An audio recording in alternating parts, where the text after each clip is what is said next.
Praise the lord. దేవుని పరిశుద్ధ నామములో అందరికీ వందనములు. మరి ఈ దిన వాక్యము యెషయా గ్రంథము 11వ అధ్యాయము 1వ వచనాన్ని ధ్యానించుకుందాం. యెషయి మొద్దు నుండి చిగురు పుట్టును, వాని వేరుల నుండి అంకురము ఎదిగి ఫలించును. దేవుడి వాక్యాన్ని దీవించిన కాక ప్రార్థన చేసుకుందాం. ప్రేమమేడ కృపామేడ మా స్థితుల కారణభూతుడు అయిన గొప్ప దేవ, మీ బంగారు పాదములకు వెళ్ళని స్తోత్రాలు వందనాలయ్యా. ఈ చదవబడిన వాక్యముల మర్మాన్ని మేము గ్రహించి మేలు పొందుటకు నాతో మాతో మాట్లాడమని యేసుక్రీస్తు ఉన్నతమైన అతి పరిశుద్ధ నామంలో వేడుకొని ప్రార్థన చేస్తున్నాం తండ్రి, ఆమేన్. ప్రియా దేవుని బిడ్డలారా, మనం ఈ చదవబడిన వాక్యం చూసినట్లయితే యెషయి మొద్దు నుండి చిగురు పుట్టును, వాని వేరుల నుండి అంకురము ఎదిగి ఫలించును కదండి. మరి యెషయా భవిష్యత్ కాలంలో ఏమైతే జరుగుతాయో అవన్నీ కూడా ముందుగానే లిఖించినట్టుగా గ్రంథంలో మనము చూస్తామన్నమాట. మరి యెషయా గురించి ఒకసారి మనము చూసినట్లయితే మరి పాత నిబంధన గ్రంథంలో యెషయా ఒక గొప్ప ప్రవక్తగా మనము చూడగలుగుతాము.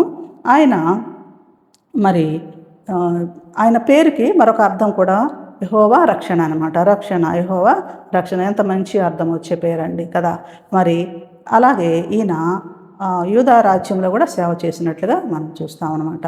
ఆయన మరి క్రీస్తుకు పూర్వం 8వ శతాబ్దంలో జీవించిన వాడుగా, మరియు ఉజ్జియా, యోతాము, ఆహాజు, హిస్కియా అనే రాజుల కాలంలో కూడా ప్రవచనాలు చేసినట్లుగా చూస్తాం అనమాట. అలాగే యెషయా గ్రంథము మరి బుక్ ఆఫ్ యెషయా అని మనము చెప్పవచ్చు, అనే పుస్తకంగా పేరులో ఉందన్నమాట. ఈ గ్రంథంలో మనకి 66 అధ్యాయాలు కనిపిస్తాయి.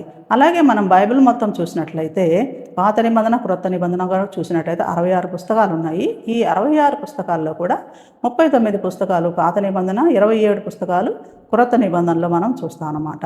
ఈ 39 అధ్యాయాలు మరి పాత నిబంధన, క్రొత్త నిబంధన 27 పుస్తకాలు, పాత నిబంధనలు 39 పుస్తకాలు ఉన్నటువంటి సారాంశం అంతా కూడాను మరి యెషయా గ్రంథంలో 66 అధ్యాయాల్లో పొందుపరిచినట్టుగా మనము చూడవచ్చండి. యెషయా గ్రంథాన్ని కనుక చదివినట్లయితే మరి యెషయా అంత గొప్ప ప్రవక్త మనము తెలుసుకోగలుగుతాం అన్నమాట.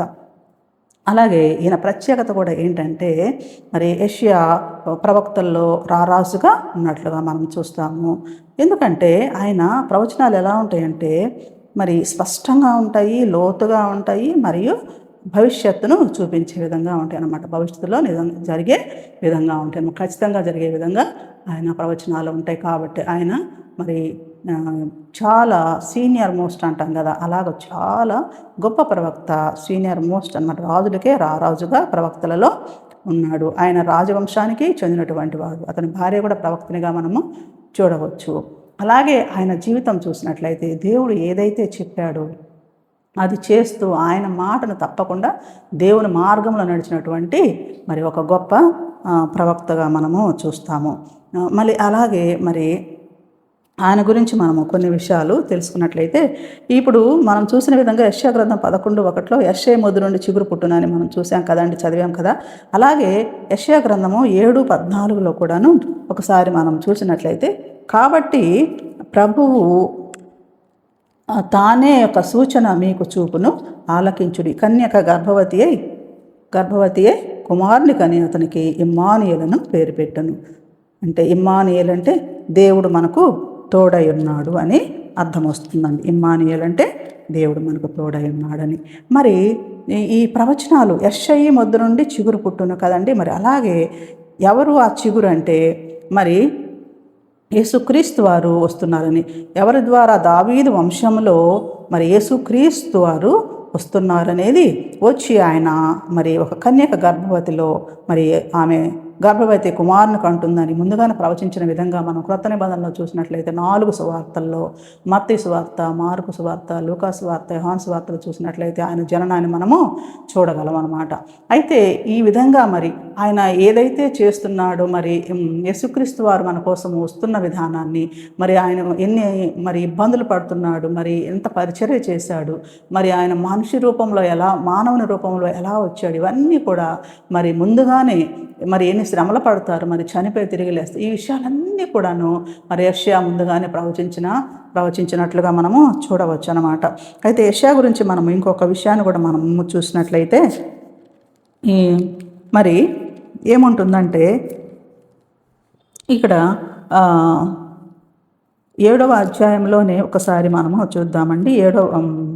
6వ అధ్యాయంలో మనం చూసినట్లయితే 9వ వచనము, ఆయన నీవు పోయి జనులతో ఇట్లనము, మీరు నిత్యము వినుచుందురు కానీ గ్రహింపకుందురు, నిత్యము చూస్తుందురు కానీ తెలుసుకొనుకుందురు అని చెప్తున్నాడు. కానీ దానికంటే ముందు ఏం జరిగిందంటే మరి 6వ అధ్యాయం 5వ వచనములో మరి దేవుడు ఒక గొప్ప స్వరముతో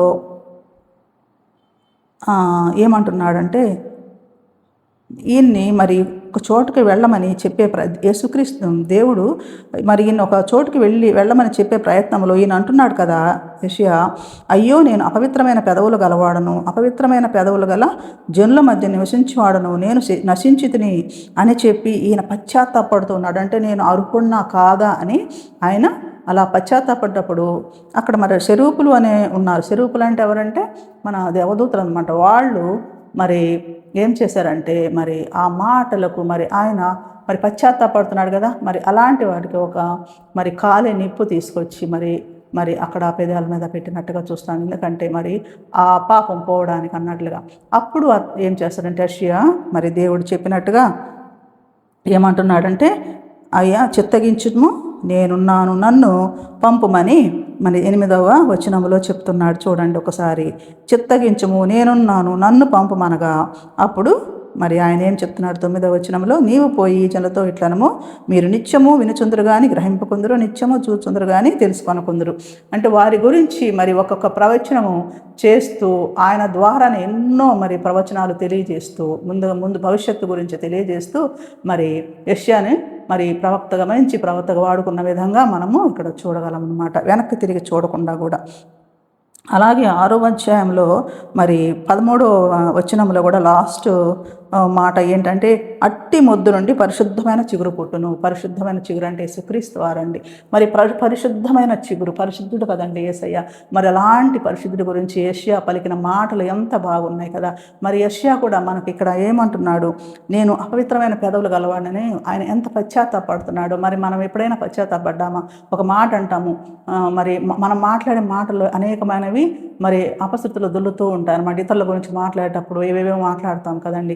మరి మన నోటిని మనం కంట్రోల్లో పెట్టుకొని మరి ఏం మాట్లాడాలో ఏం మాట్లాడకూడదో దేవునికి భయపడుతూ మనం ఏం చేయాలంటే దేవునికి యథార్థంగా మాట్లాడడం నేర్చుకోవాలి దేవుని యందు. ఈ విధంగా మనము చేయాలి అనేది యేసుక్రీస్తు వారు కోరుకుంటున్నారండి. మరి మన మాటలు, అలాగే మన మాటలే కాదండి, మన అసూయ, ద్వేషము, రాగద్వేషాలు అంటారు కదా, అలాగే కోపము, మరి పగ, ప్రతీకారము, ఇవన్నీ కూడా మనలో నుంచి పాపం అంతా తీసివేసుకొని మరి ఏం చేయాలంటే దేవునికి లోబడి దేవునికి ఇష్టమైన బిడ్డలుగా ఆయన సన్నిధిలో గడపాలని దేవుడు కోరుకుంటున్నాడండి. ఎలాంటి అపవాదిని పారద్రోలాలి. పాపము అంటే అపవాదే కదండి. అపవాదిని మనం పారద్రోలి, పాపాన్ని పారద్రోలి దేవుని దృష్టిలో మరి ఆయన సన్నిధిలో ఆయన బిడ్డలుగా జీవించాలని దేవుడు కోరుకుంటూ ఉన్నాడు.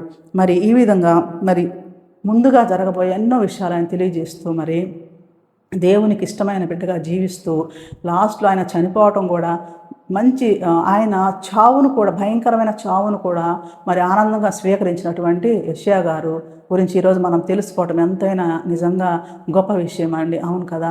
మరి ఒక దేవుని బిడ్డగా, దేవుని ప్రవక్తగా, దేవుని గురించి ప్రవచించే వ్యక్తిగా మనం ఆయన చూస్తూ ఉన్నాము. ఆయన చనిపోయినప్పుడు కూడా ఆయన ఎలా చనిపోయాడంటే మరి అగ్నిలో వేయబడి, రంపములతో కోయబడి అలాగ చనిపోయిన విధానం అండి. కానీ దాన్ని కూడా సంతోషంగా స్వీకరించిన వ్యక్తిగా ఉన్నాడు. మరి మనం దేవుని కోసం ఏం చేస్తున్నాం? దేవుడు మనకి ఎన్నో ఇస్తున్నాడు కదండి. మన సుఖాల్లో, సంతోషాల్లో, బాధల్లో అన్నిట్లో కూడా దేవుడు మనకి ప్రతి దానిలో సహాయపడుతూ ఉన్నప్పుడు మనం దేవుని కోసం ఏం చేస్తున్నాము? మరి నిజంగా కనీసం మాట్లాడే మాటల్లో మనం నిజాయితీగా ఉంటున్నామా? చేసే పనిలో నిజాయితీగా ఉంటున్నామా? మరి దూషణ మాటలు మాట్లాడకుండా ఉంటున్నామా? మరి అసూయ ద్వేషాలు లేకుండా ఉంటున్నామా? మరి అందరికీ దేవుని ప్రేమను చూపిస్తున్నామా లేదా? అలాగే మరి పగ, ప్రతీకారం లేకుండా అందరితో మరి స్నేహంగా ఉంటున్నాము లేదా? ఇలాంటివన్నీ కూడా మనం సరి చేసుకొని దేవుని దగ్గరికి రావాలని, ఆయన సన్నిధిలో మోకరించాలని కోరుకుంటున్నాడండి. దేవుని బిడ్డలారా, మరి ఈ విధంగా అందరం ఉండాలని ఆశిస్తూ ప్రార్థన చేసుకుందామండి. ప్రేమామయుడ, కృపామయుడ, మా స్తుతులకు కారణభూతుడు అయిన గొప్ప దేవ, మీ బంగారు పాదములకు వెళ్ళలేని స్తోత్రాలు, వందనాలయ్యా. ఈ చదవబడిన వాక్యముల మర్మాన్ని మేము గ్రహించి మేలు పొందుటకు మీరు ఇచ్చినటువంటి కృపను బట్టి మీకు స్తోత్రాలు, వందనాలనైనా. ప్రభా, యెషయా గారి గురించి మేము ఎంతైనా తెలుసుకుంటున్నాయినా మాకు ఇచ్చినటువంటి సమయాన్ని బట్టి స్తోత్రాలయ్యా. ప్రభా తండ్రి, అంత గొప్ప ప్రవక్తనైనా తండ్రి, ఇదిగో ప్రభా, ఆ ప్రవక్త గురించి మేము తెలుసుకుంటున్నాయినా, మిమ్మల్ని గణపరిచిన, మిమ్మల్ని మహింపరిచినటువంటి ఆ ప్రవక్త గురించి తెలుసుకుంటూ మాకు ఇచ్చినటువంటి ధన్యతను బట్టి స్తోత్రాలయ్యా. మీకే మహిమ కలుగున స్తోత్రాలు, వందనాలనైనా. ప్రభా, ఆ విధంగా మేము కూడా జీవించడానికి జీవించటకు నాయన తండ్రి ఇదిగో ప్రభా మీ అందు భక్తులు కలిగి మీరు చెప్పినవన్నీ మేము చేయటకు ప్రభా ప్రశ్నించకుండా తండ్రి చేయటకు మీకు దయచేయమని ప్రభా మీ సన్నిధిలో మేము గడుపుటకు ఎలాంటి నాయన తండ్రి దోష మాటలు పలకుండా తండ్రి నీతిగా నిజాయితీగా తండ్రి నా ప్రతి విషయంలో తండ్రి నాయన ఎలాంటి తండ్రి ఇదిగో ప్రభా అసూయ ద్వేషాలు తండ్రి నాయన గర్వము అహంకారం లేకుండా తండ్రి ప్రతి విషయంలో తండ్రి మిమ్మల్ని పోలు నడుచుకునే వారుగా మేము ఉంటాకు మీకు ప్రదయించామని యేసుక్రీస్తు ఉన్నతమైన అతి పరిశుద్ధ నామములో వేడుకొని ప్రార్థన చేస్తున్నాం తండ్రి ఆమేన్.